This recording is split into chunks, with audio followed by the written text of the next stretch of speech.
ग्रंथालय अधिकारी कार्यालय पुणे यांच्या वतीने आयोजित ग्रंथोत्सव कार्यक्रमात आयोजकांच्या वतीने पुन्हा एकदा स्वागत करतो। आता सरांचा आपण सन्मान केला। सगळ्यात आधी सरांना धन्यवाद म्हणतो, त्यांनी वेळ दिला आणि आजच्या खूप गाजलेल्या कादंबरीचे लेखक खूप कमी वेळात त्यांनी वेळ दिला आणि आपल्याशी आज ते संवाद साधणार आहेत। सुरुवातीलाच मी सांगू इच्छितो, ही मुलाखत टिपिकल स्वरूपाची होणार नाही। सरांचा स्वभाव लक्षात घेता थेट संवाद आणि परस्पर संवादात्मक ही भूमिका असेल। सरांचा परिचय आता सरांनी करून दिलाच, मी पुन्हा एकदा थोडासा सरांचा परिचय करून द्यायला मला श्रोत्यांना आवडेल। सरांचं सगळं शिक्षण जे झालेलं आहे हे सगळं स्वतः काम करत करत झालेलं शिक्षण आहे। म्हणजे सरांनी BA केलं, MBA केलं, DE केलं, ITI केलं, हे सगळं स्वतः काम करत करत घेतलेलं शिक्षण आहे। सर आता पुण्यातच असतात, एका खासगी कंपनीमध्ये ते कार्यरत आहेत।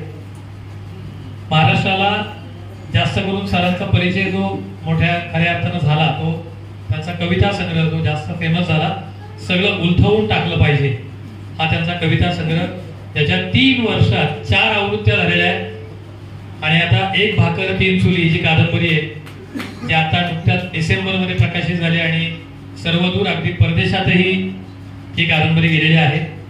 राज्यस्तरीय विविध 22 पुरस्कार सरांच्या साहित्यकृतींना मिळालेले आहेत, ज्यामध्ये महाराष्ट्र कामगार साहित्य परिषद गदिमा साहित्य पुरस्कार, महाराष्ट्र साहित्य परिषद पुण्याचा कुसुमाग्रज साहित्य पुरस्कार, अक्षरसागर साहित्य परिवार कोल्हापूर, मराठवाडा साहित्य परिषदेचा साहित्य पुरस्कार, बालकवी यांच्या गावातून दिला जाणारा राज्यस्तरीय बालकवी पुरस्कार, अशा अनेक पुरस्कारांनी सरांच्या साहित्य संपदेला सन्मानित करण्यात आलेले।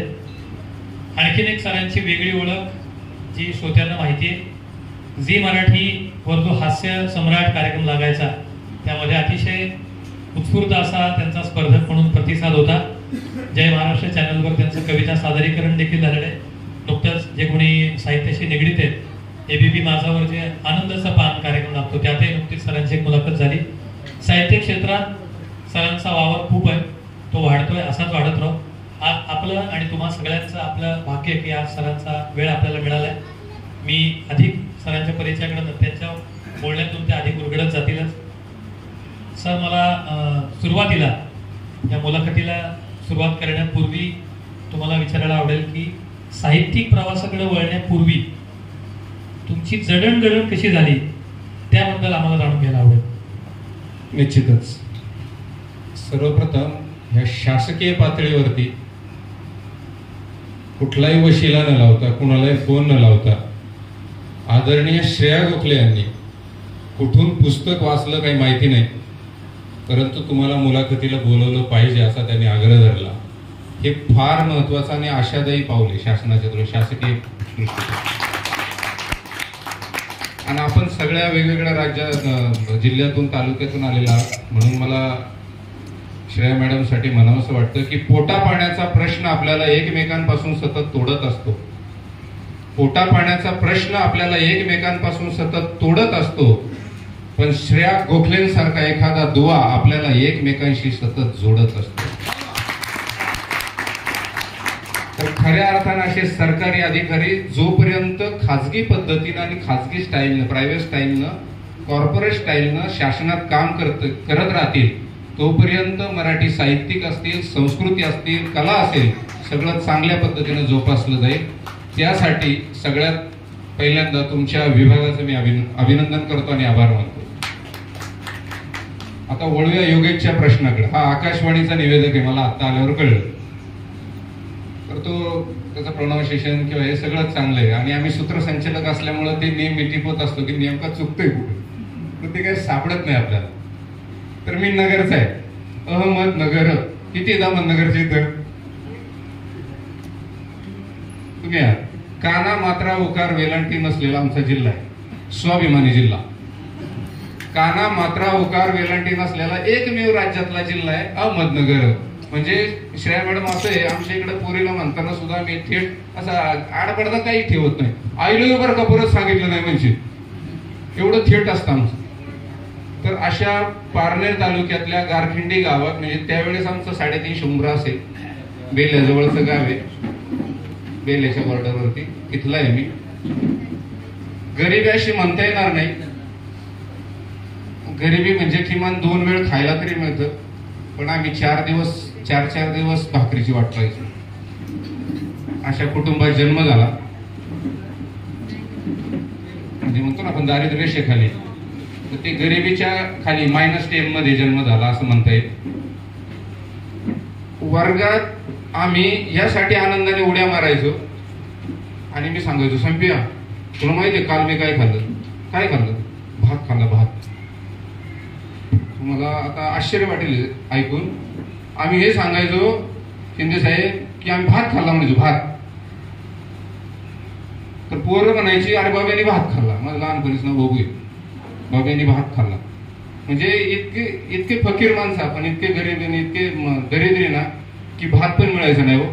तर तो भात मिळावा म्हणून समजा कुणाच्या घरात लग्न आहे तर आम्ही 2 दिवस अगोदर प्लास्टिकच्या पिशव्या गोळा करून ठेवायचो आणि कधी एकदा शेवटचे मंगलाष्टक होईल याची वाट पाहायचो आणि त्या ताडपत्रीवर किंवा मातीत पडलेले सगळे तांदूळ गोळा करायचो, एकत्र करायचो, घरी आणायचो, निसायचो, टिपायचो, चाळणीने चाळायचो आणि मग त्याचा आई रानातून कामावून यायच्या आधी भात घालून ठेवायचो. आईला कळायचं गावात कोणचं तरी लग्न झालं. अशा परिस्थितीत आम्ही वाढलो. पण एवढं असूनही आई म्हणायची स्वाभिमान विसरू नकोस. हौस म्हणून सुद्धा दुसऱ्याची चप्पल पायात नाही कधी घालायची. मी लक्षात आहे, हौस म्हणून सुद्धा चप्पल पायात नाही घालायची कधी. अशा संस्कारात आम्ही वाढलो. मराठा सुभेदाऱ्या घराण्यातली आम्ही, म्हणजे देशमुख वगैरे यांच्याशी सोयरीकी होतात, परंतु नाईलाजानं ताफ्यात वाजवायला जावं लागायचं. ताफा म्हणजे कसं महार, मांग, संभार, बेलदार ह्या समाजाने बनवलेला ताफा असायचा. त्यात वाजवायला जायचं म्हणून भाऊबंद आम्हाला वाळीत टाकायची. पण त्यांना मी म्हणायचो मला तू 20 रुपये देणार आहे वय घ्यायला? नाही, मला जाऊ दे. पण समाज असतो, भाऊबंद असतात, त्यांना तुमच्या भावनांशी सेंटिमेंटशी काही घेणं देणं नसतं. त्यांना फक्त इब्रतीचं पडलेलं असतं. आणि या सगळ्या गोष्टीवर मात करत करत ज्या वेळेस आई दिवसभर रानात राहायची आणि संध्याकाळी घरी यायची, रांजणी असती माहिती ना, पिठाची रांजणी असायची. आता डबे डुबे आले, आता तर पिशवीने दळतात माणसं. रांजणी खरवडून, नारळाच्या करवंटीने खरडून सुद्धा पीठ मिळायचं नाही. आणि टोपल्यात सकाळची उरून ठेवलेली अर्धी भाकर असायची. त्यावेळेस ती म्हणायची बाळा मला भूक नाही. आणि मी म्हणायचो आई मी गावात शेरणी खाल्ली. शेरणी म्हणजे गुळाची वाटतात बघा, किंवा मलिदा खाल्ल्या असं म्हणायचो. ती उपाशी झोपायची आणि मी उपाशी झोपायचो. अशा परिस्थितीत एवढी दमलेली असताना सुद्धा फक्त ती कुस बदलायची, तिला झोप येत नसायची. कारण अर्धपोटी किंवा उपासपोटी झोपल्यावर काय परिस्थिती होते की उपाशी दिवसभर काम करून उपासपोटी झोपल्याच कळतं. अशा परिस्थितीत योगेश जगलो, वाढलो, संघर्ष केला, पण गरिबीचा कधी भाव केला नाही, पुन्हा पुढे हात पसरले नाही. हेच माझ्या एक भाकर 3 किलो धन्यवाद सर. साहित्यिक प्रवासाकडे वळण्यापूर्वी तुमची जी जडणघडण झाली, तुमचं शिक्षण झालं, त्याबद्दल तुम्ही सांगितलं. या प्रवासात आपण लिहायला हवं किंवा आपण लिहू शकतो, आपल्याला लिहायला जमू शकतं, अशी उर्मी तुम्हाला पहिल्यांदा कधी झाली?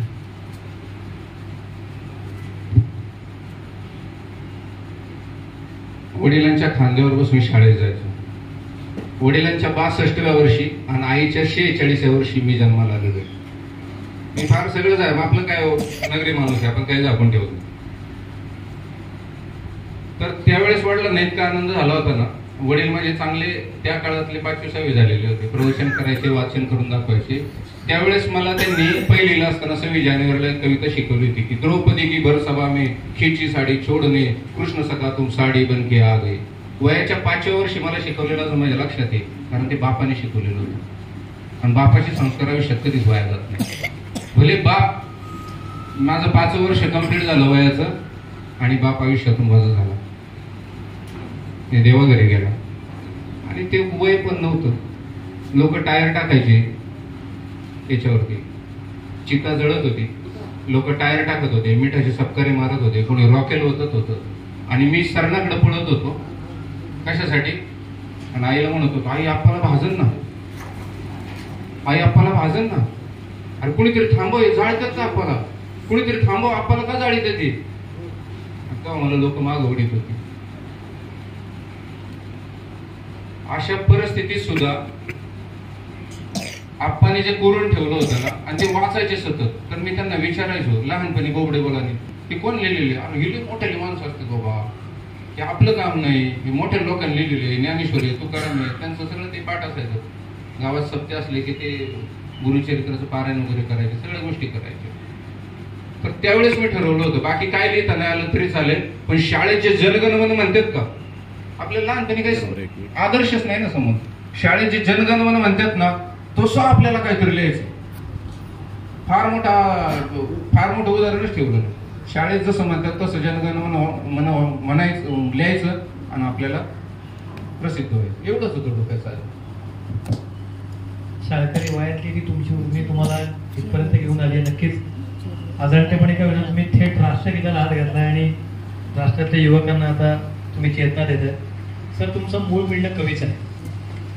सगळं उलथवून टाकलं पाहिजे हा कविता संग्रह तुमचा महाराष्ट्राला माहिती आहे. कवितेकडनं कादंबरी लेखनाकडे कसं काय वळलात तुम्ही? मुळात कविता म्हणजे कमी शब्दात जास्त आशय व्यक्त करणं, परंतु कवितेला पण ज्यावेळेस मर्यादा पडायला लागली, आपलं आयुष्य सांगताना, आईचं चरित्र सांगताना, किंवा समाज नावाचा जो प्राणी समाज घटक आहे, किंवा एकंदरीत समाजाची जी रचना आहे, समाजातल्या वाईट चालीरीती, जात पात आहे, वर्णद्वेष आहे, हे सगळं मांडत असताना सगळंच कवितेत नाही मांडता येत. आणि सगळं जे कवितेत मांडतो ते साध्या रसिकाला, साध्या वाचकाला कळत पण नाही. मुळात प्रश्नच असा आहे माझा की आधी अवघड कविता लिहायच्या, मग त्या अभ्यासक्रमाला लावायच्या, आणि मग ते शिकवायला 50-60 हजाराचे लोक ठेवायचे. हेच माझ्या गात्यात बस होतं. साधं लिहावं, सहज लिहावं, ह्या काळजातून निघावून तिथल्या समोरच्या काळजात मिळावं, इतक्या साध्या कविता असाव्या. पण सगळं साधेपणात मांडता येत नाही, त्याला मर्यादा येऊ लागल्या. आणि जीवनपट इतका मोठा आहे, ही एक भाकर 3 चुली आहे, या 3 पिढ्यांचा पट आहे. आजीपासून तर माझ्या 7वी पर्यंतची यात गोष्ट आहे. आणि हा पट मांडण्यासाठी कवितेचा वापर होऊ शकला नसता, तो साहित्य काही झाला नसता, आणि त्यात मी ते मांडू शकलो नसतो. म्हणून मी 425 पानाची गोष्ट जर लिहायची असेल तर कादंबरी सारखा फॉर्म नाही. कादंबरीच का, याला आत्मकथनही करू शकलो असतो, आत्मचरित्र पण करू शकलो असतो. पण जे आता निलक्षितांनी ही कादंबरी वाचलेली आहे तिथे, त्यांना माहिती यात किती कॉन्ट्रोवर्सी, किमान 50 केसेस तर माझ्या अशा पडतील, ॲट्रॉसिटीच्या पडतील, भाऊबंदांच्या पडतील, समाजाच्या पडतील, तमासगिरांच्या पडतील. मी दत्तावाडी तमाशाच्या नादी लागलेलो माणूस, आणि त्यांची सुद्धा टीका केलेली, मंगलताई पण सोडे असतील. या सगळ्या गोष्टी करता करता अनेक गोष्टी यात होतील. म्हणून आत्मकथन नाही, आत्मचरित्र नाही, तर फक्त कादंबरी. कारण मी उद्या म्हणू शकतो हे फिक्शन आहे, हे काल्पनिक आहे. त्याच्यामुळे कादंबरी या प्रकाराकडे वळलो, आणि जे मांडायचं ते मांडलं. आणि खऱ्या अर्थाने ज्यांना शालजोडीतले मारायचे ते मारलेले त्यात.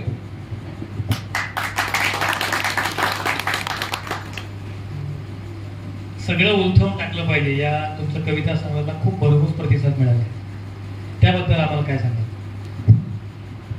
सगळं उलथून टाकलं पाहिजे हे शीर्षक हेमकपृष्ठावर येईपर्यंत जवळजवळ 150 शीर्षकांचा आपल्याला 150 शीर्षकं बाजूला काढावी लागली. कारण मी फार चौकंदळ आहे, मी माझ्या कलाकृतीवर कधीच समाधानी नसतो. सगळं उलथून टाकलं पाहिजे या शीर्षकापर्यंत येत असताना त्याच्या आधी जवळजवळ 21 वर्ष कविता लिहिली. एवढ्या 21 वर्षात आधी तर केशवला माहितीये, माझी आई प्रज्ञा शिंदे, मी म्हणाला आई तर कसं काय, तर माझ्या जीवनावरती एक लघुपट तयार करण्यात आला, त्याचा डायरेक्टर केशव नवले इथं बसलेला आहे.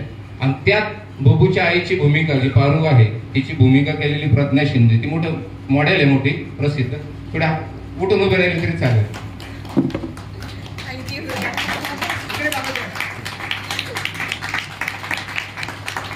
ह्या प्रज्ञा शिंदेने माझ्या आईचा रोल केलेला आहे. हे म्हणत असताना कालपासून वरपर्यंत माझ्या अंगावर शहारे आले, कारण आई गेली.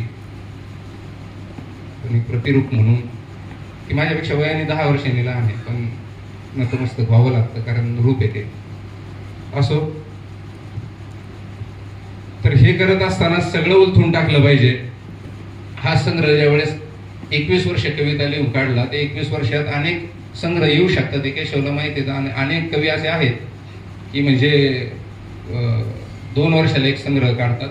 परंतु असे अनेक माणसं आहेत, 50-60 पुस्तकं आहेत, पण त्यांचं एकही पुस्तकाचं नाव घेता येत नाही. पण माझं ठाम मत आहे असं योगेश, आपण एक कविता लिहून जरी मेलो, थेट मेलो बरं का दादा, एक कविता लिहून जरी मेलो आणि 100 कविता संग्रह लिहून जरी जिवंत राहिलो तरी आपण कवीची. कारण बरोबर ना सुतार दादा, कारण माझी खासदार असतो, माझी संचालक असतो, माझे आमदार असतो, तसा कवी कधी आजी माझी असतो का? नसतो ना. त्याच्यामुळं जे लिहायचं ते सकस लिहायचं, दर्जेदार लिहायचं, नाहीतर मग माझीच कविता काही ठिकाणी अशी म्हणायची वेळ येईल की त्याच कविता ऐकून जीव आलाय कानात, त्याच कविता ऐकून जीव आलाय कानात, आणि उद्या एखादी नवीन कविता ऐकवायला तुम्हाला नेऊन हाणावे लागेल रानात, तुम्हाला नेऊन हाणावे लागेल रानात. थोडं लिहा, त्या काळजातून निघावं, थेट समोरच्या काळजात घुसावं, बाकी काय. छान सर. तुमची आता जी कादंबरी गाजते तिचं शीर्षक खूप आकर्षक आहे, एक भाकर तीन चुली. त्या शीर्षकाबद्दल मला, तुम्ही आता उल्लेख केला की तुम्ही चोखंदळा, त्या शीर्षकाविषयी सुद्धा खूप वेळ लागला असेल, त्याबद्दल काय सांगा? आता हा प्रश्न असा आहे, म्हणजे तुम्ही जे प्रोडक्ट आणले त्याची रेसिपी सांगा. म्हणजे आता कुणीच हात लावायचा नाही आपल्या कादंबरीला. आता काही गोष्ट ऐकलेली, आता काय पुस्तक घ्यायची गरज नाही. तर त्या शीर्षकाबद्दल काही पूर्ण मी सांगू शकत नाही, पण डॉक्टर R.S. साळुंखे यांच्या सोबत ऑगस्टमध्ये मीटिंग झाली आणि ह्याच्या वेळेस 250 शीर्षक आपल्याला स्पर्धेत होती. माझी पद्धत आहे 250%, 25%, 12.5%, 6%, आणि शेवटी 10 शीर्षक राहतील, मग त्यांच्या स्पर्धा लावून द्यायची आपलीच, कुठलं चांगलं वाटतंय. आणि आतापर्यंत साहित्य क्षेत्रात असं शीर्षक आलंच नाही, असं शीर्षक आपल्याला पाहिजे होतं. तुमच्या आमचा जगण्याचा प्रश्न काय? भाकर आणि चूल. आणि मुळात एक भाकर तीन चुली ही स्त्री प्रतिमा, स्त्री रूपच घेऊन येणारी कादंबरी हे शीर्षक आहे. कारण हा सगळा जगण्याचा जो संघर्ष आहे, हा जो सगळा संघर्ष आहे, हा स्त्रीच्या जगण्याचा आहे, तिच्या घुसमटीचा आहे, तिच्या वैधव्याचा आहे, तिनं भोगलेल्या अपरिमित त्रासाचा आहे, तिच्यावर झालेल्या अनन्वित अत्याचाराचा आहे, तिच्या पोटातल्या बाळांना हे जग बघण्याआधीच जीव गमावल्याचा आहे. हे सगळं याच्यामध्ये. त्याच्यामुळं हा सगळा प्रश्न आहे ना, आपण म्हणतो ना चूल आणि मूल यात स्त्रीचं जीनं जातं, तर ते जाऊ नये. आणि आत्ताच्या पिढीतल्या सगळ्या महिलांना हे भोगायला लागणार नाही, हे भोगले आधी, पण त्या कशा भोगत होत्या, कशा पद्धतीने जगत होत्या, आणि तरीही त्यांच्या मनात कधी विहिरी बारवा डोकावल्या नाही, त्यांना कधी वाटलं नाही की रस्से घ्यावी, त्यांना फाशी घ्यावी. त्या लढत राहिल्या, संघर्ष करत राहिल्या. त्यासाठी ही कादंबरी सगळ्या महिलांनी जास्तीत जास्त वाचली पाहिजे, कारण ही प्रेरणादायी कादंबरी. तुम्ही ते परदेशी जे साहित्य आहे ना, इंग्लिश ते मराठी करायचं फार फॅड आलेले. अहो आपले तर फार पोटेन्शियल भरलेले, प्रचंड मोठं पोटेन्शियल आहे, पण ते पोटेन्शियल आपल्या लक्षात येत नाही. आज खेडच्या लायब्ररीचे 161 वर्षाची लायब्ररी, याचे प्रमुख इथं बसलेले आहेत. हा आदर्श महाराष्ट्रात घेण्यासारखा आहे. प्रत्येक पुस्तक तुम्हाला त्या फिंगरटिपवरती, ही मोठमोठे आदर्श आहेत. असाच आदर्श आपल्याला कादंबरीच्या रूपातून स्त्री संघर्षाची एक आपल्याला मोठी आदर्श मूर्तिमंत उदाहरण देता येईल का, याचा विचार करून एक भाकर तीन चुली. आता हे काय खरंच योगेश मला सांगता येत नाही. तू काही निखिल वागळे होऊ नको माझ्यासमोर, मी काही ते सांगणार नाही. नक्कीच श्रोते ते शोध घेतील सर. तुम्ही एक गुलदस्ता ठेवा जायला, पण ते आपल्याला कादंबरीतून कळेल. सर या कादंबरीची सुरुवात तुम्ही अशा वाक्याने केली, खरीपातल्या बाजऱ्या काढून 5 महिने उलटून नव्या वर्षातला पहिलाच महिना सुरू झाला होता, अशी या कादंबरीची सुरुवात आहे. नेमकी हीच सुरुवात करावी, याच वाक्यानं करावी, या मागं काय भूमिका होती? कसं महारा घरी गाणं, मागा घरी वाजवणं, कुणब्याच्या घरी दाणं आणि बामणा घरी लिहणं, अशी मांडणी होती पूर्वी. ती त्या काळाला सुसंगत होती. आता तसं नाही. आता हे चारही वर्णातले सगळे माणसं, समाज खांद्याला खांदा देऊन काम करतोय. बरोबर ना श्रेया मॅडम? आज कुणी पाठीमागं नाही, कुणी पाठीमागं नाही. एरोप्लेन बनवणार हनुमंत गायकवाड का कोण येतो, असं काही नाही. जात पात धर्म ह्या गोष्टी आता काय, म्हणजे जे मानतात ना त्यांच्या मनगटात बळ नसतं असं मी म्हणतो. त्यांच्या मनगटात बळ आहे ना, त्याला काय कर लावायची गरज नाही, डर लावायची गरज नाही. मला काही जण म्हटले झिंजड आडनावाचा कुठे लेखक असतो का,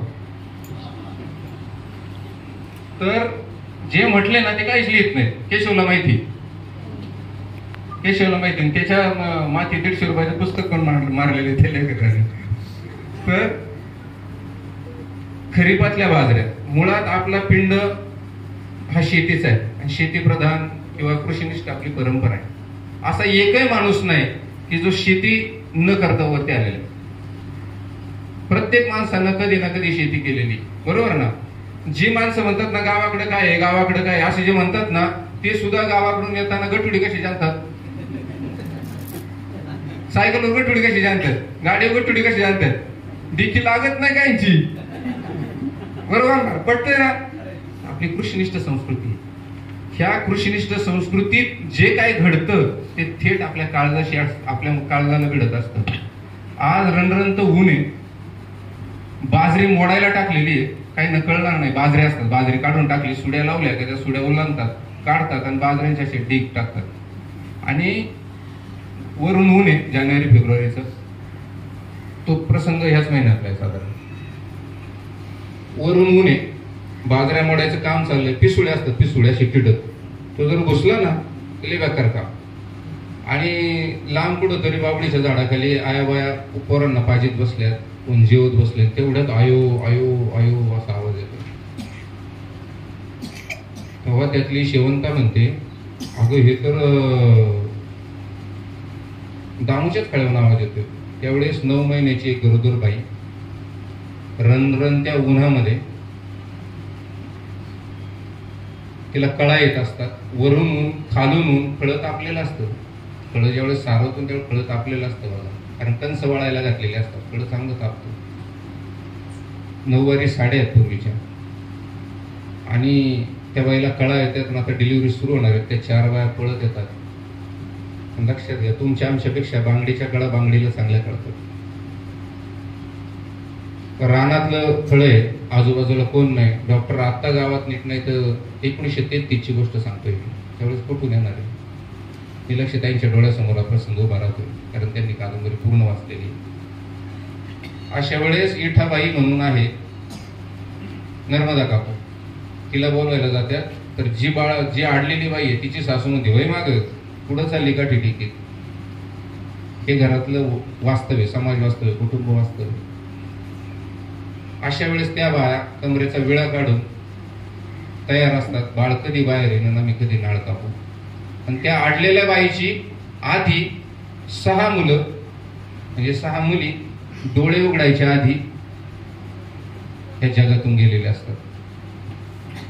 आणि त्या आडलेल्या बाईच्या, म्हणजे त्या तुळसाच्या डोळ्यात समोर सतत चित्र येतं की ही 7वं अपत्य तरी जगावं, 7वं अपत्य तरी जगावं म्हणून ती खळ्याला प्रार्थना करते, सूर्यदेवाला प्रार्थना करते. तिच्या दृष्टीने तेच देव, जे डोळ्याला दिसतं तो देव. आणि त्या 6 बाळजी डोळे उघडायच्या आत मेलेली असतात. त्या बाळ समाध्या 3 घरामागच्या बांधावर पुरलेल्या असतात. तर स्पोले, लांडगे यांनी त्या बाळ समाध्या, किंवा ती बाळ जी असतात छोटी छोटी, त्यांना जे पुरलेलं असतं, आणि यांनी उकरू नये लांडगे कोल्यांनी म्हणून तिथं बोराटीच्या काट्या लावलेल्या असतात. आणि आईचं हृदय कसं असतं बा, 6 वेळा ती बाई वाळण झाली. याचा अर्थ बाळ बाहेर आलं का बाईला पाना फुटतो, गाईला फुटतो, बाईला फुटतो. ज्या वेळेस तिला वाटत असेल की बाळाला दूध पाजायचंय, पण बाळ तर मेलंय आणि ते कुठं पुरलंय, बांधावर, त्यावेळेस ती बाई, घरात गरिबी इतकी आहे की वाटी सुद्धा नाही, नारळाच्या करवंटीत स्वतःच दूध पिळते आणि बांधावर नेऊन त्या बाळाला नैवेद्य म्हणून ठेवते. त्या आपल्या कृषीनिष्ठ संस्कृतीशी संलग्न. बांध आपल्या शेतातला आहे, फळं आपल्या शेतातलं आहे, बाजरी आपल्या शेतातली. आणि ज्या बांगड्यांची, आडलेल्या बांगडीला मदत करणाऱ्या बांगड्या ज्या 4 म्हणजे स्त्रिया, त्या सुद्धा शेतीशी निगडीत आहेत. मग त्या मुलीचा जन्म होतो, त्या मुलीचा जन्म होतो आणि त्या मुलीचा नाळ तिथल्या बाया त्या विळ्यानेच कापतात. आणि ती मुलगी त्या करते आणि तिचं ते 7वं अपत्य असतं आणि ते जगतं. खळाभर पसरलेली कंस जणू काय हसतायत, रानभर बागडणारी वास्त्र जणू काय सांगतायत, तुळसाला बाळ झाले जगलंय. आणि तुळसा विचार करते ही खबर कधी माझ्या नवऱ्यापर्यंत पोहोचेल, पण तो कुणाची तरी लाकडं फोडायला घुसलेला आहे. एवढं होऊ नये ते बाळ जगू नये. सासू सासरे तिला घराबाहेर काढतात. त्यावेळेस तिला आसरा देणारा गोठा असतो आणि कुणीच लाड करत नाही, पण त्या गोठ्यातल्या गाया डोळ्यातल्या बाहुल्यांनी, रात्रीचा डोळे चमकतात माहिती ना गायांचे, डोळ्यातल्या बाहुल्यांनी त्या बाळाची दृष्ट काढत असतात. गळ्यातल्या घुंगरांनी तिला खेळवत असतात. पण सासू सासरे घरात घेत नाही. नवरा कुठंतरी लाकडं फोडावं दुसऱ्या गावात गेलेला असतो. आणि आपल्याला माहितीये मेल्यानंतर माणसाला बाजरीच्या पेंड्यांवरती झोपवलं जातं, बरोबर ना दादा? मेल्यानंतर हे नवीन जन्मलेलं बाळ, हिला जनावरांच्या डोणीतल्या गरम कोमट पाण्यानं चांगलं घातली जाते आणि मरायच्या आधी जन्मल्यानंतर 10 तासाच्या आत बाजरीच्या पेंड्यांवर झोपावं लागतं. कारण सगळा गोठा शेणामातीने भरलेला असतो आणि मुताने भरलेला असतो गुरांच्या. तर अशा परिस्थितीत सुद्धा तुळसा हरत नाही, नवऱ्याच्या याची वाट पाहते. आणि इतक्या वर्षांनी, म्हणजे लग्न झाल्यानंतर 10 वर्षांनी बाळ झालं आणि ते जगलं सुद्धा. आणि त्यांची असं श्रद्धा थोडीफार की गारखंडीच्या देवलशांनी सांगितलं होतं की तू 16 गुरुवार पारव्यांना बाजरी खायला घाल, म्हणजे तुझी पोरं जगतील. आणि ही 7वी पोरगी जगली म्हणून तिचं नाव पारू ठेवलं. हे सगळं कृषिनिष्ठ संस्कृतीशी, म्हणून खळ्यापासून सुरू झालेली गोष्ट शेवटपर्यंत तिच्या आयुष्याचं जे संघर्षाचं खळ आहे तेच खळ तिच्या कपाळावर येतं. आणि ते किती वेळा येतं ते पुस्तक वाचल्यावर आपल्याला. म्हणून त्या वाक्याने सुरुवात केली. लेखक आपल्याला वाचताना एक वाक्य वाटतं, पण त्याच्या मागे किती भूमिका असते हे आपल्याला त्यांच्या उत्तरातून जाणवते. सर, या पुस्तकामध्ये सुरुवातीला उल्लेख की आयुष्यातल्या पहिल्या अंघोळीपासून ते शेवटच्या अंघोळीपर्यंत ज्या स्त्रियांच्या वाट्याला संघर्ष आला, परवड आली, अवहेलना आली, तरी त्या न हारता न डगमगता लढत राहिल्या. अशा माझ्या आईसह जगातल्या सगळ्याच लढाऊ स्त्रियांना समर्पित या कादंबरीमध्ये सातत्यानं तुमचं आणि तुमच्या आईचं भावनिक नातं जाणवतं. नेमकं कसं होतंय नातं, त्याबद्दल काय सांगायला?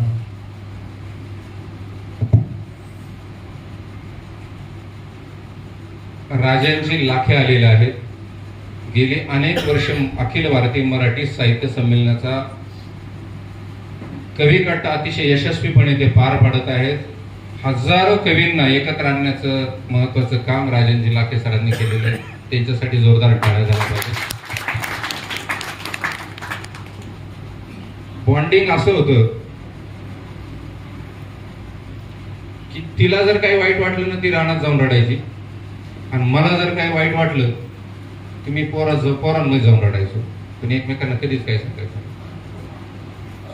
वडील गेल्यानंतर आईला म्हटलो, आप्पाला का ग जाळून टाकलं? तर आई म्हटली, अरे बाळा, त्यांना देवाने बोलवले आणि देवाकडे जायला आगिंडाक द्यावं लागते. आणि मग त्यांचे ते जळलेले हाडकं बिडकं तू लिंबा खाली का ग पुरली? तर ती असं म्हणायची, बाळा, ती नावालाच पुरलेली, आप्पा येईल वाला का होत. माझं पहिलीच वय, अल्लडच वय. मी 6 महिने वाट पाहिली. मी दिवाळीला विचारलं, खंडोबाच्या जत्रेला विचारलं, मी काय विचारायचं, आई आप्पा का येणार आहे, आप्पा काय येणार आहे. ती कधी सांगायची, कधी डोळ्यात धूर गेलं म्हणून पाण्याचं तपेलं घेऊन निघून जायची आणि शाळेची घंटा होईपर्यंत यायची. मन एकमेकांचं जाणून घेणं चालू होतं. भूक नाही म्हणून एक तांब्या पाणी प्यायचं, पोटाला पाय लावायचे.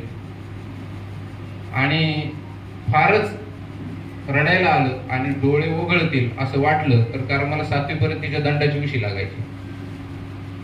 फारच वाईट वाटलं आणि डोळ्यातून पाणी येईल असं वाटलं, तिचा दंड भिजेल असं वाटलं तर आपलं तिच्याकडे पाठ करून झोपायचं. एकच गोष्ट सांगतो, तुम्हाला हसायला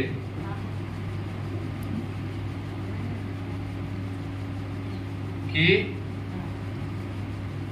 कधी कधी इतकं भाऊकच करतोय काय कळत नाही. मी मी एकदा ठरवलं आईलाय ना आबाकडे शिकवायचं.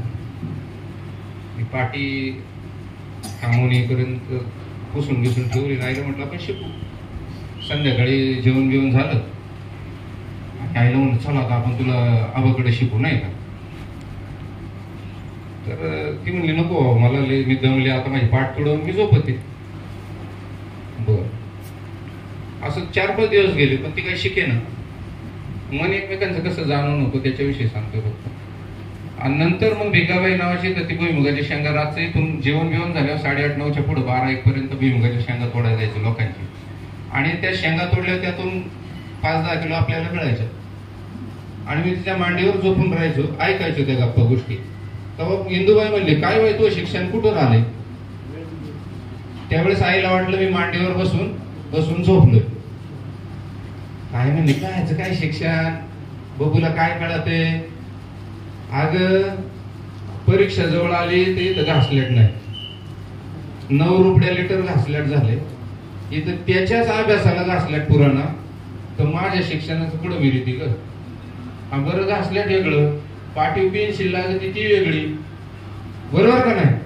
किती बारीक विचार आहे बघा. आता खूप मोठा विचार वाटेल किरकोळ वाटेल सर पण छोट्याशा एवढं चिमणी एवढी तिचा जीव एवढा पण त्यात 9 रुपये लिटरचं घासलेट ते पावशेरे आणता येत नव्हतं आपल्याला म्हटलं. आणि मी त्यावेळेस जागाच होतो. मी ही गोष्ट ऐकली. मी म्हटलं आईला आई म्हणते मला नको अभ्यास करायचा मला नाही शिकायचं. आणि हे का शिकायचं नाही याचं कारण आज कळतंय की आई विचार करते एवढंसं घासलेट जाऊ नये माझी पेन्सिल उघडू नये. कारण पेन्सिल उघडली तर 5 पैशाला पेन्सिल होती. पेन्सिल ल नाही पाठीवरची. तर त्या 5 पैशाच्या पेन्सिलीचा 9 रुपये लिटर राखेलचा ते विचार घासलेटचा विचार करते. तर मी अजून गांभीर्याने विचार केला पाहिजे अभ्यासाच्या वेळेबद्दल वगैरे नाही का. 5वी-6वीचं वय आणि असं विचार करत असताना माझ्या डोळ्यातून ओघळ अश्रूचा आला. तिच्या मांडीपर्यंत पोहोचायच्या आतच मी डोकं उचललं कारण तिला जाणीव झाली नाही पाहिजे. दुसऱ्या दिवशी शाळेतून लवकर आलो. सरपण तोडलं चिमणीत घासलेट भरलं चुलीतली राख भरून टाकली. कोंबड्यांची बोकड काढली आणि अंधार पडला. आणि शेजारी जो खांबळा लाईटचा त्याच्या खाली पोतं टाकून अभ्यासाला बसलो. आणि तिथे एक स्वप्न पाहिलं वास बाकी काहीच नाही करायचं. जेव्हा मी मोठा होईल ना तेव्हा या खांबळ्याहून आपल्या घरात एक वायर आणायची आपल्या घरात बल्ब लागला पाहिजे. आणि माझ्या आईला रातचं सुद्धा गोदडी शिवायला दिसलं पाहिजे आणि मला सुद्धा अभ्यासाला दिसलं पाहिजे. वास एवढं मन जाणून जगत राहिलं. सर शहरात वास्तव्य करून सुद्धा तुमच्या कादंबरीची पार्श्वभूमी आणि त्याचा बाज ग्रामीण. तुम्ही आता शहरात राहता काम तुमचं वास्तव्य शहरात आहे तरी त्याचा बाज ग्रामीण ठेवलाय त्याबद्दल काय सांगा. मुळातच किमान आपण इथं जे बसलेलो आहोत ही शेवटची पिढी असेल आणि नसावी पण असं मला वाटतं. नसावी ग्रामीण भागाशी टच पाहिजे. गांधीजी म्हणत की खेड्याकडे चालू. आता बीड जिल्ह्यात कुठलं तरी एक गाव आहे युट्यूबर 50-50 लाख रुपये कमवतात गावात बसून. फक्त तिथं विद्युत सप्लाय पाणी पुरवठा वेळेवर द्या शासनाची काही गरज नाही कारण खेडी स्वयंपूर्ण होती. आणि जे काय आपल्या पिढीचं 90च्या दशकातल्या मुलांचं जे काही जीवन गेलेलं आहे ते फार गोल्डन काळ होता असं नाही पण तो काळ विसरता येणार नाही. अहो माझं नाव टीव्हीला आहे उद्या आता BBC लावणार आहे. आपलं ABP माझं झालं आणि पुढची गुड न्यूज देणारच आहे. तू काही प्रश्न काय लिहून आणलेत मला माहिती नाही. BBC ला येणार आहे. पण लक्षात ठेवा आपल्या गावातल्या मराठी शाळेतल्या फळ्यावर ज्यावेळेस लिहितात ना नीलाक्षी साळके इयत्ता 5वी पहिला नंबर तो आनंद मोठा का BBCचा आनंद मोठा. कुठला आनंद मोठा. त्यामुळं आपली जी खेड्यातली नाळ आहे ना ती तुटू न देता ते आपल्याला गावाकडे कायम खेचत असते आणि ती तुटू न द्यायची काळजी नाही 90तल्या लोकांनी केलेली. तिथून पुढची पोरं काय करतील सांगता येत नाही. 2017 साली ही कादंबरी लिहायला सुरुवात केली सरांनी. जवळपास खूप वर्ष 2023ला पूर्ण झाली. त्यांच्याशी बोलताना म्हणालं की आत्म्याची झीज करून कादंबरी लिहिली. या कादंबरीतला अनेक प्रसंग आहेत. या कादंबरीमध्ये 3 पिढ्यांचा तुम्ही उल्लेख केला. कोणता असा एक प्रसंग आहे जो तुमच्या हृदयाच्या सगळ्यात जास्त जवळचा आहे त्या प्रसंगाबद्दल आणि तो लिहिताना त्याबद्दल थोडं आम्हाला सांगा. योगेश, तुला किती मुलं आहेत? एक आहे. आता तुला 2 मुलं असल्यावर लाडकं कुठलं असेल तुझं? कसं आहे, आईला आहे ना, नट्ट जरी असलं शेंबड जरी असलं सगळी पोरं सारखीच असतात, बरोबर ना? तशी एक कादंबरी ही अख्खीच लाडकी आपली. पण त्यातले काही प्रसंग सांगतो. 6वीला असतानाची गोष्ट आहे. गावात दुष्काळ पडलाय, प्यायला पाणी नाही, गुरढोरं सोडून द्यायची वेळ आली. आम्ही इकडं वाजेवाडी, रेनवडी, वडनेर ह्या भागात गेलेले, कोण इकडं पाटाखाली आलेले, कोण पार उमरसपर्यंत आलेले. अशा परिस्थितीत करायचं काय? आणि 6वी पास होणारे निश्चित आहे, कारण मला थोडस ते नाद लागला होता तमाशाचा. तेव्हा आई मला म्हणत होती, जर तू नापास झाला तर तुला शाळेतून काढून शापटा मोडायलाच पाठव. तर मी पाठीवर दप्तर टाकून शाळेत चाललो होतो ना, पाय पडत होते, त्यावेळेस एक शपथ घेतली होती की आई म्हणली ना, नापास झाल्यावर तुला शाळेतून काढीन. मी मला स्वतःला शपथ घालतोय की ज्या वर्गात माझा पहिल्या नंबरच्या खाली नंबर येईल तिथूनच मी शाळा सोडून देईन. आणि एवढं ते सांगितलेलं शिक्षण आहे सगळं डिस्टिंक्शन मध्ये घेतलं. पुणे जिल्ह्यात ITला तर पहिला आलो होतो, पण मागितले आमच्या सरकारी खात्याने 90,000 रुपये. मी शासनातच होतो कामाला. रामराम घातला तुमचं, आमचं काही गोत्र जमायचं नाही माहिती, खाजगीत स्थिरावलं. तर 6वीचं वर्ष इंदुरीकरांसारख्या जागेवर आणून सोडतो, काळजी नको. 6वीचं वर्ष 7वीच्या सटला, म्हणजे पुस्तकाच्या सटाला 80 रुपये लागणार होते. ते आणायची कुठून? नाला वेल्डिंगची कामं त्यात वय बसत नाही म्हणून कामाला घेत नाही.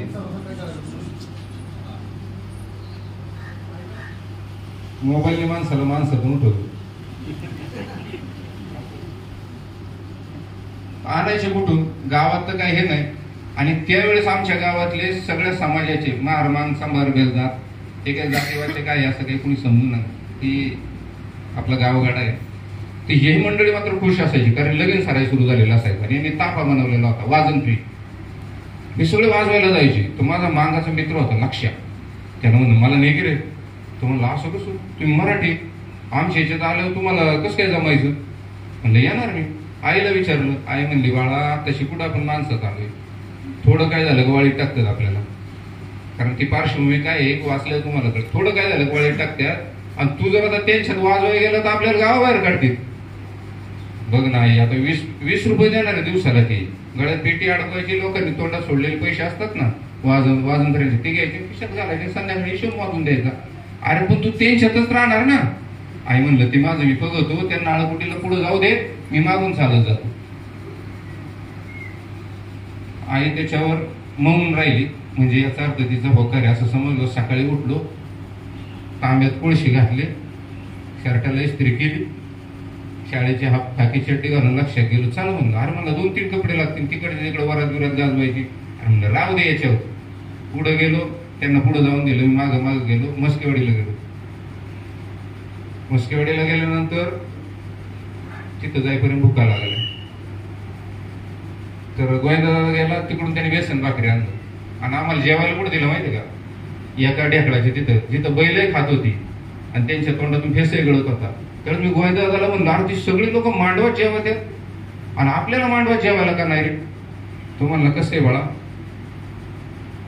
ती मांडवात लोक जेवत आहेत ना, ती सगळी वरच्या जातीतली, आणि आम्ही जे वाजवतो ना आम्ही खालच्या जातीतले. मी म्हणलं मी तर मराठ्याचा आहे. अरे म्हणलं तू गावात आहे मराठ्याचा, आमच्या सोबत आला ना तो आमच्या जातीतला. त्यावेळेस तुम्हाला जसं आता वाटलं तसंच माझ्या त्या बालवायाला वाटलं.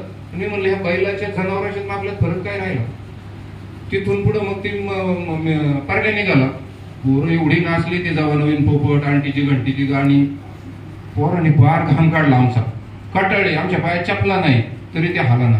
कसे बसे हल्ले, गाडीत बसलो, त्या टपावत्या बोराटीच्या काट्या, बावळीच्या काट्या आम्हाला बस करायच्या. निगोजला गेलो, तिथं लग्न लागलं, शेवटची मंगलाष्टका झाली आणि सगळी लोक पांगली. वरडात काय सगळ्या मांडवात लगेच सारवायचं, तिथं पत्रवळी घेऊन बसायचं. मी पेटी सावरीत बसलो, आमची लोक गेली कुठं तरी मला काय कळालं.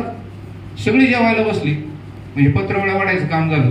सुरू झालं. कोणी पत्रवड्यावाला आला ना, वरून पत्रवडी टाकली. मी ती जेलली, ती पूर्वी झाडाच्या पानाची होती. नंतर बुंदीवाला आला, त्याने बुंदी वरून टाकली. सगळ्यांना खाली वापरून टाकत होता, मला वरून टाकायचं. भात वरून टाकलं, ते आमटी वरून टाकली, बटाट्याची फोड पायावर फोडली, भाजलं मला. त्याची काय भानगडीकडे एक घास तोंडातच घातला तर 4-5 टार्गेट पोरं माझ्यासमोर उभे राहिली. आता तो शब्द मी तर वापरत नाही, कारण कुठल्या जाती धर्माची लोक तिथे मला माहिती नाही. टिंबच्या तुझी लायकी आहे का आमच्या पंक्तीत बसायची म्हणे, तुझी लायकी आमच्या पंक्तीत बसायची, ओटेतून भाडकावा. फार अंग असं गरम झालं. गळ्यातली ती लाकडाची वाजवायची पेटी सांभाळत कसं बस मी आवंडा गिळला. त्या क्षणी मला माझ्या आईचा चेहरा समोर आला. तरी मी दुसरा घास घ्यायला लागलो, त्या कान फडत टाकले. वोट आहे का म्हणे. तशीच पत्रवळी तसंच उठलो आणि चालायला लागलो. पाठीमागून एक जण आला आणि त्यांनी कमरत लाद घातली. भाड्या म्हणे पत्रवळी का तो बाप उचलणार काय, तो बाप पत्रवळी उचलणार. मी म्हणलं काय झालं, तुझी लायकी आहे का आमच्या मंडपात पहिल्या पंक्तीला बसायची. ती पत्रवळी घेतली आणि मग आमच्या ताफ्यातली लोक कुठं बसले ते बघायला गेलो. रडत गेलो. तेव्हा गोविंदा दादा दिसला एका आंब्याच्या झाडाखाली गावा बसला होता विहिरीचा. रडत गेलो. तो गोविंदा दादा म्हणला अरे काय झालं, लक्ष म्हणलं काय झालं, संत्या म्हणलं काय झालं. म्हणलं काय नाही असं झालं बाबा, भूक लागली होती, भूक सहन नाही झाली, जेवायला बसलो. गोविंदा दादा म्हणला अरे येडा आहे का काय तू, आपल्याला मांडवत नसतं जेवण कधी, तू तिकडे पाहिलं नाही का संघाकर खाल्ली. अरे म्हणलं सगळी बसल्यात ना, मी बसलो. अजिबात नाही, तू गावात असतो तेव्हा मराठ्यात असतो म्हणून, इथं नाही. लक्षात आलं का, हे तर लय बरं आहे, मांडवत तरी जेवून देतात आम्हाला. काही गावातली लोक आम्हाला उकिरड्याच्या कडेला बसून जेवायला घालतात म्हणून. हे सगळं घरी आल्यावर ज्यावेळेस माझ्या आईला सांगितलं, त्यावेळेस आईने कुशीत घेतलं. तिने असा विचार केला, एवढ्या बालवयात कोवळ्या वयात माझ्या लेकराला कुठल्या प्रसंगाला सामोरं जावं लागते.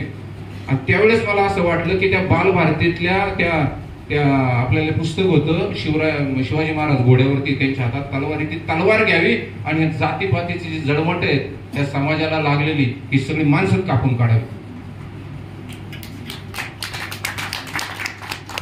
हा प्रसंग आहे ना मला कधीच विसरता येत नाही. सर साहित्यिक म्हणून थोडा वेगळा प्रश्न घेतो. साहित्यिक म्हणून कविता संग्रह असो किंवा कादंबरी असो, हे लिहून झाल्यानंतर प्रत्यक्ष वाचकांपर्यंत ती साहित्यकृती पोहोचवण्यासाठी प्रकाशकता आपल्यापरीने प्रयत्न करतातच. अर्थात मर्यादित प्रयत्न येते, पण ते केवळ प्रकाशकाचं काम नाहीये, आपलं स्वतःचंही काम आहे. असं तुमचं काय मत असतं, ते काय आणि ती भूमिका काय, त्याबद्दल सांगा. मुळातच सगळेच लेखक कवी आहेत ना संकुचित मनाचे. मला सांगा, आपल्याला पोरग झालं, शेजारच्यानी पेढे वाटले असं झाले कधी. मी मार्मिक बोलतो पण त्याच्या पाठीमागे काहीतरी बरं का सुधीर भाऊ आदर्श असतो. आता तुम्हाला मुलगी झाली, तुम्ही शेजारच्यानी बर्फी वाटली असं आहे का.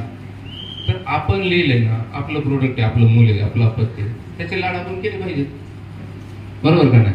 त्याच्याविषयी कोणी परीक्षण करतोय, रसग्रहण करतोय, समीक्षण करतोय, ते आपण सातत्याने सोशल मीडियावर, सोयीच्या माध्यमावर, प्रिंट मीडियावर ते दिलं पाहिजे. कारण आपण चरस गांजा विकतो का, आपण पुस्तक विकतोय ना. आणि आपण जे जगलो भोगलो किंवा जे मांडलंय, आत्म्याची झीज करून जे लिहिलंय ते विकायला आपल्याला कसली लाज आहे, बरोबर ना. माझी आता गाडी आहे बाहेर, पाठीमाग पोस्टर आहेत मोठे, सगळं उलथून टाकलं पाहिजे, एक भाकर 3 चुली. लोक ओव्हरटेक करतात, काच खाली करतात, पिक्चर आलाय काय, हा आलाय म्हणून. आणि होय, ही कादंबरी 25 लाख रुपयाला साईन झाली, श्रेया मॅडम 25 लाख रुपयाला साईन झाली सिनेमा. तर आपण आपल्या वळाचं कौतुक केलंच पाहिजे. लोक कशाला करतील. त्यामुळे पुस्तकं खपवणं, प्रकाशकाला काय, प्रकाशकाकडे 60 अपत्य, 150 अपत्य, मेहतासारख्या माणसाकडे 3200 टायटल आहेत, ते सगळ्यांना समान न्याय देऊ शकत नाही. तर आपल्या पुस्तकाला जगभर पोहोचवण्यासाठी आपणच प्रयत्न केले पाहिजे, बरोबर का नाही. सर, हे जगभरात पुस्तक गेले, तुम्हाला काही प्रतिक्रिया आल्या, मराठी वाचक सगळीकडे पोहोचले, तिथपर्यंत पोहोचले, त्याबद्दल काय सांगा. प्रतिक्रिया खूप आहेत. आता माझी बायको इथं बसलेली आहे. त्या दिवशी ऑफिसला मला 1.5 तास लेट ज्यामुळे झाला तो किस्सा सांगतो. हडपसरून एका 23 वर्षाच्या मुलीचा फोन आला, ग्रामीण भागातून आलेली. तिच्यावर काय अडचणी आल्या असतील वैयक्तिक, तिच्या प्रश्नात मी नाही पडलो, पण ती रडतच बोलत होती. आणि इतकी ती हतबल झालेली होती, तिच्या बोलण्यावर जाणवत होतं की मी ढासळले होते, कोसळले होते, मी आता काय शेवटच्या टप्प्यावरच आहे असं वाटलं होतं. पण त्या दरम्यान तुमची कादंबरी माझ्या हातात आली आणि होय, मी आता लढणार आहे. कारण ह्या स्त्रीच्या, ह्या अडाणी निरक्षर स्त्रीच्या संघर्षापुढं माझा संघर्ष मूर एवढा सुद्धा नाहीये आणि मी लढू शकते. मी तर शिकली नाही म्हणे, बस एक भाकर 3 चुलीन ही प्रेरणा दिलेली. याच्यापेक्षा अजून काय पाहिजे. आता तुम्हाला 2 पुरस्कार मिळाले, उद्या राज्य शासन साहित्य काय ते असतील मिळायचे ते मिळतील. पण आपल्या पुस्तकाने कुणाच्या तरी मेंदूची मशागत केली, डोकी नांगरली, कुणाच्या तरी जगण्याचं कारण झालं, कुणाला तरी प्रेरणा मिळाली, लढण्याचं बळ वाढलं. हेच आपल्या लेखनाचं यश आहे, बाकी काय. नक्कीच सर, तुमच्या पुढील लेखन प्रवासाबद्दल आणि साहित्यिक कृतींबद्दल काय सांगा. आता ही कादंबरी आल्यानंतर 6 जून 93ला ह्या कादंबरीचा शेवट होतोय. तर मुळातच मला अनेक जण म्हणत होते की याचे 2 भाग कर, कारण वाचनीयता हरवत चालली, वाचन क्षमता कमी होत चालली. आता तुम्ही ग्रंथालय चळवळीतले सगळी मंडळी आहात, तुम्हाला माहिती आहे. पण असं काही नाही. कंटेंट दर्जेदार असेल, सिनेमा किती मोठा असू द्या, वेब सिरीज किती मोठी असू द्या, दर्जेदार असेल तर माणूस खुर्चीला खिळून राहतोच ना. तसं याचं झालं. आणि याच्या पुढे काय असं म्हणून आता माझ्याकडं दुसऱ्या भागासाठी 500 प्रतींचं बुकिंग आहे. पण मी नांदेड सिटीचा इलेक्ट्रिकल इंजिनियर आहे. 125 लोक अंडर काम करतात माझ्या. 700 एकरचा पसारा मी पाहतो, 10 ते 11 तास काम करतो. संध्याकाळी घरी गेल्यावर परत लेकरा बाळांना वेळ द्यावा लागतो. बायकोचं काही तेल मीठ आणावं लागतं, नाही तर खायला मिळणार नाही. हे सगळं करून आपल्याला लिहावं लागतं आणि लिहिण्यासाठी वेळ द्यावा लागतो. याच्यासाठी 850 तास दिले जातात. आणि दुसरा भाग इतका दाहक आहे की तो महाराष्ट्राला पेलवेल की नाही, वाचकांना वाचक स्वीकारतील का नाही, इतका दाहक आहे. त्याच्यामुळे तो लिहायचा का नाही ह्या पण विचारात आहे मी, पण तो प्रोजेक्ट करायचा आहे. दुसरी नंदा नावाची एक कादंबरी आहे जी सत्य घटनेवर आधारित आहे. सांगोणा जशी होती आचार्यात्र्यांची, त्या धर्तीची कादंबरी आहे. ती गोष्ट आता मी सांगत नाही, सांगितलं तर तुम्हाला ते असत्य वाटेल, डोळ्यातलं पाणी थांबणार नाही. त्या नंदा नावाची कादंबरी आहे, सुनंदा नावाची एक कादंबरी आहे. आणि आतापर्यंत तुम्ही पुस्तकं सगळी पाहिली असतील. प्रभावी सूत्रसंचलन, हजारांसमोर बिनधास्तपणे बोला वगैरे, सूत्रसंचलन कसे करावे, बहारदार सूत्रसंचलन. पण असं कुणीच लिहिलं नाही की सूत्रसंचलन कसे करू नये. माझे 437 प्रोग्राम झाले. त्याच्या निष्कर्ष त्या कार्यक्रमाच्या निष्कर्षानंतर मी याच्यावर आलोय की मी असं एक पुस्तक लिहितोय, त्याचा ड्राफ्ट तयार आहे जवळपास. सूत्रसंचलन कसे करू नये. याची खरंच गरज आहे बरं का, म्हणजे मलाही गरज आहे आणि खरंच शोधण्याची गरज. तुला आकाशवाणीला आणून देतो. आणि ह्या डिसेंबर 24च्या एंड पर्यंत मेंदूची मशागत नावाचं पुस्तक येते, 200 पानांचं. ज्यात छोट्या छोट्या घटना आहेत, परंतु प्रत्येक घटना एक फार मोठी कथा होऊ शकतो, एवढं आशयसूत्र आहे त्यामध्ये. ते पण पुस्तक येतं. पुढं बघू.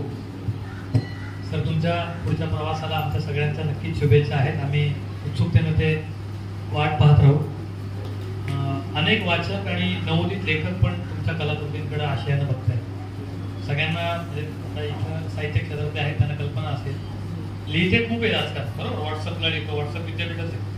अनेकांना आश्चर्य वाटतंय की डिसेंबर 2023ला ही कादंबरी आली आहे. आता इथं त्यांच्या डॉक्युमेंटरी केली अशी माणसं. अनेकांना विश्वास बसत नाहीये की इतकी कादंबरी खपली. नवोदित लेखक खूप आशयानं तुमच्याकडे बघतायत, वाचक पाहतायत. त्यांना काय सांगाल, लिहिणाऱ्या माणसांना काय सांगाल? अनुभव असलं पाहिजे. सुतार सरांना माहिती, अनुभव असलं पाहिजे.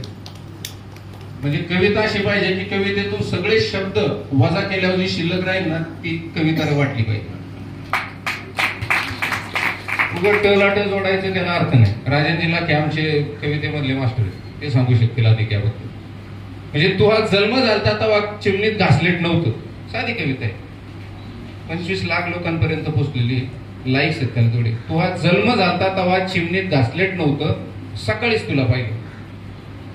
साधी सुट्टी कविता, कधी सुरू होते कधी शेवट होतो कळतही नाही, पण कळली का? ज्या मुलाचा जन्म झालाय, मुलगा झालाय का मुलगी झाली हे कळण्यासाठी, तो कसा दिसतोय, कसा गोरा का काळा हे दिसण्यासाठी चिमणीत घासलेटच नाही, सकाळपर्यंत वाट पाहावी लागते. त्याची ही कविता आहे की तो हा जन्म झालता तेव्हा चिमणीत घासलेटच नव्हतं, सकाळीच तुला पाहिलं. त्याच्या पुढे मग आई म्हणते, तू जेव्हा नवीन घर बांधशील तेव्हा त्या नव्या घरात एक छोटीशी देवळी ठेव बर. तू या नवीन घरात एक छोटीशी देवळी ठेव बर का, इवल्याशा जीवाला मिनमिनण्यासाठी. कुणाला? चिमणीला. इवल्याशा चिमणीला मिनमिनण्यासाठी, कारण तीच एकटी माझ्यासोबत जागली होती उपासपोटी रातभर. याच्यापेक्षा काय साधं लिहायला पाहिजे? साधं लिहा, सोपं लिहा, नाहीतर सहजतेला जटिलतेचा स्पर्श झाला ना, चांगलं साहित्य वाङ्मयीन व्यवस्थेत बळी जातं. विद्यापीठीय व्यवस्थित तिचा बळी दिला जातो. खूप चांगलं साहित्य पण दुर्बोधतेकडं गेलं ना काही राहत नाही त्याचं. साधं लिहायचं, सोपं लिहायचं, ह्या काळजातून काढायचं, समोरच्या काळजात पोहोचवायचं. त्याच्यामुळं बाकी काही नका करू, असं लिहा, आपल्या अनुभवल्या. विदर्भातल्या माणसाने एखादी फाशी घेतली असेल तर इकडल्या सातारा जिल्हा किंवा इकडं तुमचं मनसर नारायणगाव तिथल्या कवीने मारलंच पाहिजे बापका. कशाला मारतात? तुमचे प्रश्न वेगळे, समस्या वेगळे, स्वरूप वेगळे, ते मांडा ना. तुमच्याकडे बिबट्या सुटलाय, बिबट्या सुटलाय, क्रिकेटचं वेळ लागलंय, गावोगाव क्रिकेटच्या मॅच आहेत. अहो ते बैलाखाली लोक मारायला लागले तरी आपल्या शर्यती बंद होईना. बैलगाडा, चांगली पोरं 8-8 दिवस सुट्ट्या टाकून तिकडे, हे समस्या आहेत ना आपल्या. त्या अक्षय टेमकरला गाड्यावर लिहायला लावलं मी, त्याला प्रस्तावना मी दिली. त्याला म्हटलं याच्या पलीकडे बैलगाडा आहे, ते तू मांड, पाठ मांड, बैलगाडा मांड. ते ज्वलंत प्रश्न हाताळा, भवताळ टिपा, तरच तुम्हाला आवडेल ना. शिकागोचे प्रश्न इथं कशाला मांडतात? इथं आपल्याला पेल होत नाही, आपल्याला जड झाले, लोकांचं कशाला तुम्ही मांडता? नक्की सर. तसं जात्याचा कोणता हातात घेतल्यावर पूर्वी जसं बायकांना ओवी सुचायची, तसं संवेदनशील माणसाला लेखणी मिळाली की काय येतं ते आपण बघतोय आणि अनुभवतोय. मगापासून आपण त्यांच्या बोलण्यात जाणवतोय. संवेदनशील मन जागृत करतात, ते संवेदनशील मन असतं. त्यांच्या बोलण्यातून आपण बरेच जण जागृत झालोय. मला तुम्हाला श्रोत्यांना सांगायला आवडेल की सरांचा माझा परिचय खूप नवा आहे, म्हणजे अगदी 3-4 दिवसांपूर्वीच आहे. गोखले मॅडमशी जेव्हा बोलणं झालं, या कार्यक्रमाबद्दल जेव्हा ठरलं, आणि मला खूप दडपण होतं, एवढी मोठी कादंबरी म्हणलं हे समजून घ्यायचंय, यांच्याबद्दल जाणून घ्यायचंय. मॅडम म्हणल्या नाही, तुम्ही त्यांच्याशी थेट बोला. एखाद्या मोठ्या कार्यक्रमात, शासनाच्या कार्यक्रमात प्रत्यक्ष लेखकाशी संवाद साधायचा आहे, ती रूपरेषा कशी असावी हे ठरवायचंय. त्या थेट म्हणल्या नाही, तू त्यांच्याशी थेट बोल, कारण ते थेट बोलणार आहे. तो नॉर्मली असं कधी सूत्रसंचालन करत नाही. त्यांची माहिती काढतो, अजून त्याच्या प्रकाशकाला भेटतो, याला त्याला भेटतो, माहिती काढतो.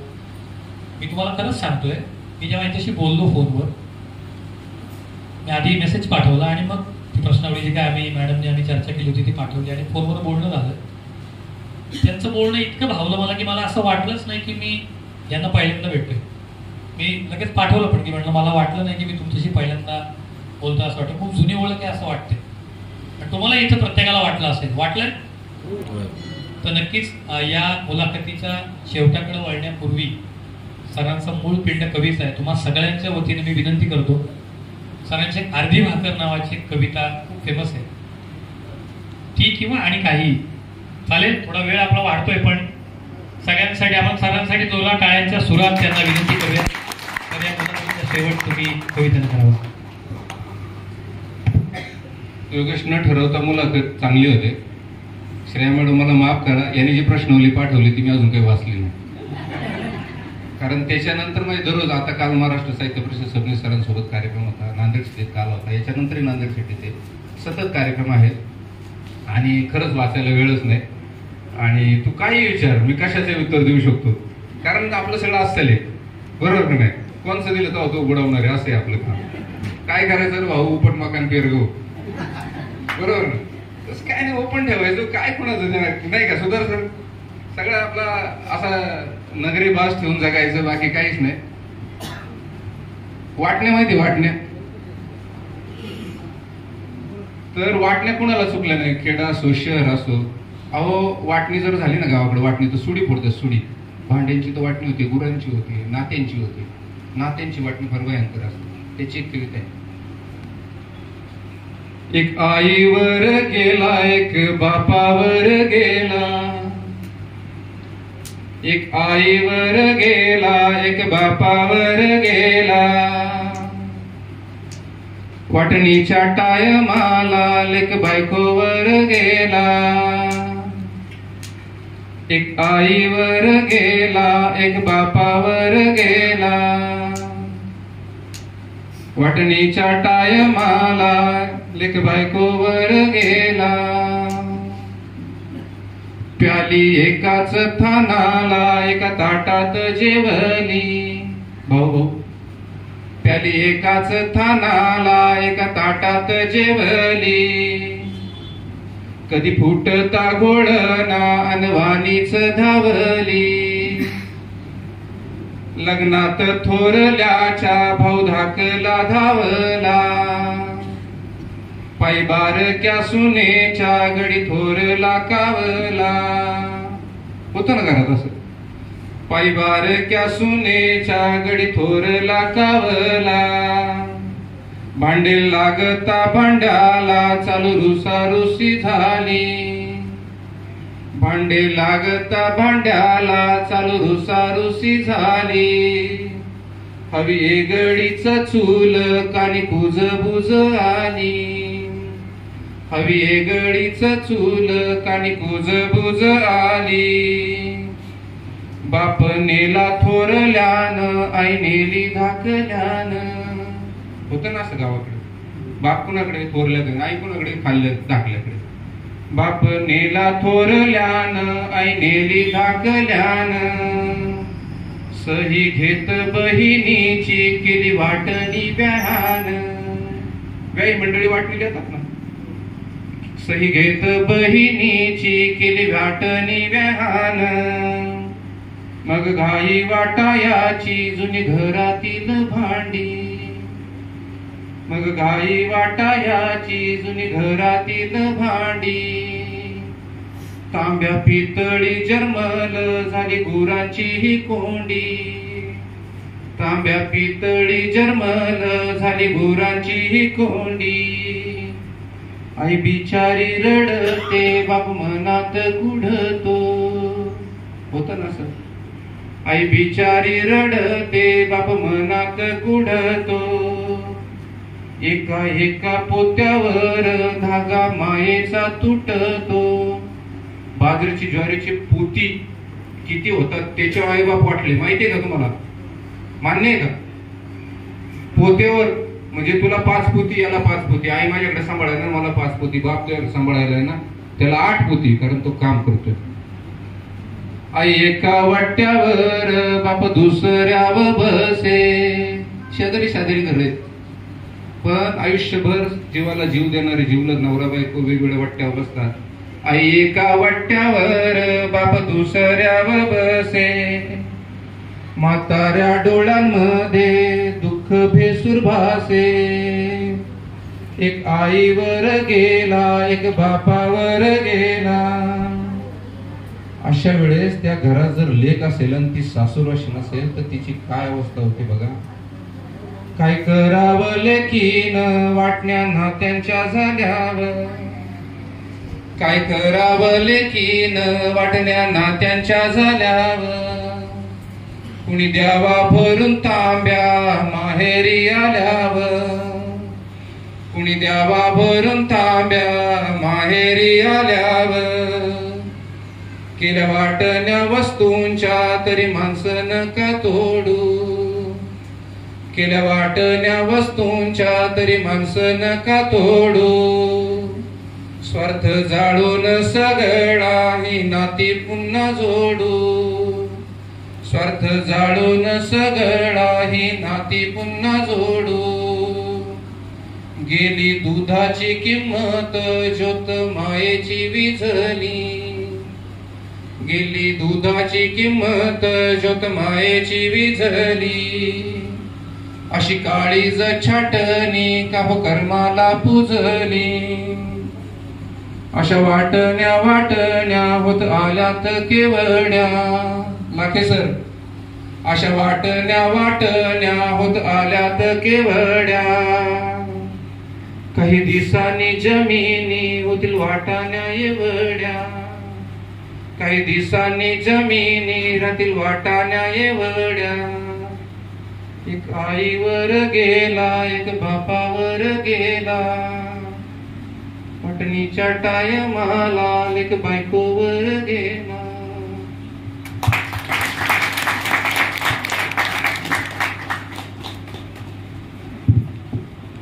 सरांची जी अर्धी भाकर नावाची कविता आहे ती सरांनी म्हणावी अशी मी प्लीज विनंती करतो.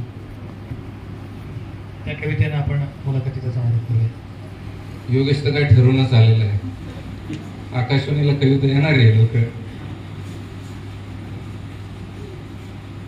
तुम्हाला सांगितलंय किस्सा की मी शाळेतून यायचो ती रानातून यायची. तिलाही भूक लागलेली असायची मलाही भूक लागलेली असायची.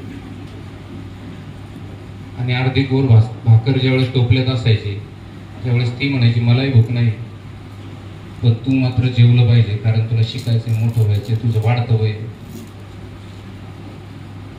त्या वास्तव गोष्टीची घटनेची परिस्थितीची ही कविता आहे. कारण कधीच मी टळ लावून कविता किंवा अशा कविता मला जमल्या नाही. जे जगलो भोगलो त्याची कविता आहे. बाळा मला भूक नाही असं आई जवा म्हणायची. बाळा मला भूक नाही असं आई जवा म्हणायची. आमच्या टोपल्यात तवा अर्धी भाकर असायची. आमच्या टोपल्यात तवा अर्धी भाकर असायची. पोटभर जेवायचो मी पाणी पिऊन ती झोपायची. पोटभर जेवायचो मी पाणी पिऊन ती झोपायची. पोट रिकाम असायचं गच्च डोळे ती मिटायची. आमच्या टोपल्यात तवा अर्धी भाकर असायची. राखेल संत म्हणून चिमणी विझून ती टाकायची. राखेल संत म्हणून चिमणी विझून ती टाकायची. काळ्या कुट्ट अंधारात स्वप्न माझ्यासाठी पाहायची. आमच्या टोपल्यात तवा अर्धी भाकर असायची. भल्या पाटेच उठायची दुःख दळत बसायची. भल्या पाटच उठायची दुःख दळत बसायची. भाकर पुरावे म्हणून मुक्या जात्याला विनवायची. आमच्या टोपल्यात तवा अर्धी भाकर असायची. नोट 5 रुपयाची काळ्या मडक्यात जपायची. नोट 5 रुपयाची काळ्या मडक्यात जपायची. धार तेलाची कोळशात 6 महिन्यानं दिसायची. आमच्या टोपल्यात तवा अर्धी भाकर असायची. वडाची पानं ती तिच्या पायाला बांधायची. वडाची पानं ती तिच्या पायाला बांधायची. एक पुस्तक घेण्यासाठी अख्खा डोंगर तुडवायची. आमच्या टोपल्यात तवा अर्धी भाकर असायची. 4 वर्षांनी दिवाळी घरात यायला लाजायची. हे असं नशिबी का विठुरायाशी भांडायची. आमच्या टोपल्यात तवा अर्धी भाकर असायची. फार भोगतेस ग तू माणसं वरवर म्हणायची. राबून घेऊन गुरावानी पैसे देताना कन्हायची. आमच्या टोपल्यात तवा अर्धी भाकर असायची. आणि दुसऱ्यांच्या दशक्रियेतली लापशी. दशक्रियेची लापशी घरी आणून वाळवायची. दशक्रियेची लापशी घरी आणून वाळवायची. पीठ नसता घरात लापशी भिजून घालायची आमच्या टोपल्यात तवा अर्धी भाकर असायची फडक बांधून पोटाला बैलावानी ती राबायची फडक बांधून पोटाला बैलावानी ती राबायची पाणी झिऱ्याच पिऊन ती भुकेला मारायची आमच्या टोपल्यात तवा अर्धी भाकर असायची पेन्सिल चोरली म्हणून मला कोंडून मारायची पेन्सिल चोरली म्हणून मला कोंडून मारायची कष्ट करून मोठा हो संस्कार मनात पेरायची आमच्या टोपल्यात तवा अर्धी भाकर असायची आईच्या श्रीमंतीवर गरिबी कायम भाळायची आईच्या श्रीमंतीवर गरिबी कायम भाळायची अहो एकुलत एक लुगड अहो एकुलत एक लुगड रातच धुवून वाळवायची अहो एकुलत एक लुगड रातच धुवून नेसायची आमच्या टोपल्यात तवा अर्धी भाकर असायची अशा कठीण काळात शाळा मला ती शिकवायची अशा कठीण काळात शाळा मला ती शिकवायची येता पहिला नंबर राना जाऊन हसायची आमच्या टोपल्यात तवा अर्धी भाकर असायची बाप गेलता देवा घरी येईल माघारी सांगायची बाप गेलता देवा घरी येईल माघारी सांगायची बाप गेलता देवा घरी येईल माघारी सांगायची कर्ण पाहून कुकवाचा कर्ण पाहून कुकवाचा एकटी चांदरात रडायची एकटी चांदरात रडायची एकटी चांदरात रडायची आमच्या टोपल्यात तवा अर्धी भाकर असायची अर्धी भाकर असायची